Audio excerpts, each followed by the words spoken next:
ಎಲ್ಲಾಗಿದೆಯಾ ಹೇಳಿ ಸರ್. ಈಗ nomination file ಮಾಡಿದ್ದೀವಿ.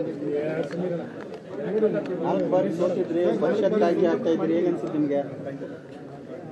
ನಾನು ಸತತವಾಗಿ 2009ರಿಂದ ಯಶವಂತಪುರ ವಿಧಾನಸಭಾ ಕ್ಷೇತ್ರದಲ್ಲಿ ಸಂಘಟನೆ ಮಾಡಿಕೊಂಡು 2013, 18, 19, 2023ರಲ್ಲಿ ಯಶವಂತಪುರ ವಿಧಾನಸಭಾ ಚುನಾವಣೆಗೆ ನಿಂತು ಸೋತಿದ್ದೆ.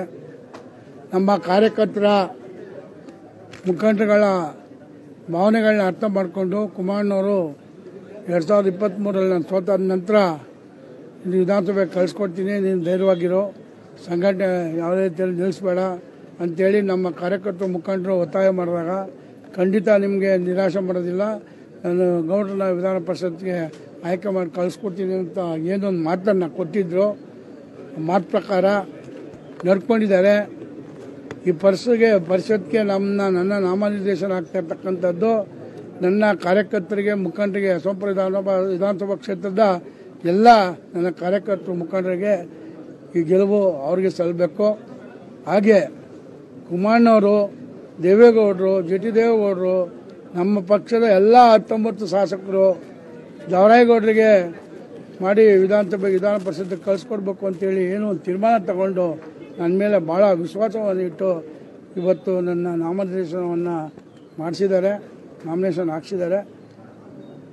ಮುಂದೆ ಪಕ್ಷಕ್ಕೆ ನಾನು ನಿಷ್ಠಾವಂತನಾಗಿ ನನ್ನ ಯಶವಂತಪುರ ಕ್ಷೇತ್ರದ ಎಲ್ಲ ನನ್ನ ಮುಖಂಡರು, ಕಾರ್ಯಕರ್ತರನ್ನ ಜೊತೆಗೂಡಿಕೊಂಡು ನನ್ನ ಕ್ಷೇತ್ರದಲ್ಲಿ ಪಕ್ಷವನ್ನು ಇನ್ನೂ ಹೆಚ್ಚು ರೀತಿಯಾಗಿ ಶಕ್ತಿಯುತವಾಗಿ ಬೆಳೆಸೋದಕ್ಕೆ ಕಾಯವಾಚ ನಾನು ದುಡಿತೀನಿ ಅನ್ನೋ ಮಾತನ್ನ ಈ ಸಂದರ್ಭದಲ್ಲಿ ಹೇಳ್ತೀನಿ.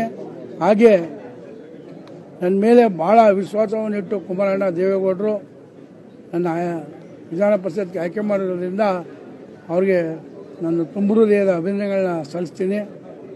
ಮುಂದೆ ಎಂದೆಂದಿಗೂ ಅವ್ರ ಜೊತೆಲಿರ್ತೀನಿ. ಅವ್ರು ಏನು ಹೇಳ್ತಾರೆ ಅದರಂತೆ ಪಾಲನೆ ಮಾಡಿಕೊಂಡು ನನ್ನ ಕ್ಷೇತ್ರವನ್ನು ಮುಖಂಡರ ಕಾರ್ಯಕರ್ತರ ಜೊತೆ ಇರ್ತೀನಿ.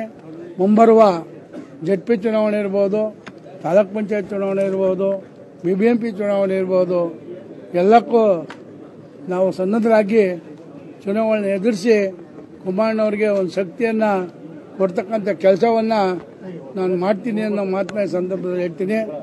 ನಾನು ನಿಜಕ್ಕೂ ಹೇಳಬೇಕು ಅಂದರೆ 4 ಬಾರಿ ಸೋತಿದ್ರಿಂದ ಕುಮಾರಸ್ವಾಮಿಯವರು ನನ್ನ ಕೈ ಬಿಡಬಾರ್ದು, ನನ್ನ ಕುಟುಂಬಕ್ಕೆ ತೊಂದರೆ ಆಗಬಾರ್ದು ಅಂತೇಳಿ ಇವತ್ತು ಅವ್ರಿಗೆ ಅಸೆಂಬ್ಲಿಗೆ ಕಳಿಸ್ಲೇಬೇಕು, ಒಂದ್ಸರಿ ನಮ್ಮ ಕಣ್ಣಿದ್ರಿಗೆ ಅವರೊಂದು ಅಸೆಂಬ್ಲಿಗೆ ನಮ್ಮ ಜೊತೆ ಬರಬೇಕು ಅಂತೇಳಿ ಇವತ್ತು ನನ್ನ ನಿರ್ದೇಶನಾಗಿ ನಾಮಿನೇಷನ್ನ ಸಲ್ಲಿಸೋದಕ್ಕೆ ಅವರೇ ಜೊತೆ ಖುದ್ದಾಗಿ ಬಂದು ಸಲ್ಲಿಸಿದ್ದಾರೆ.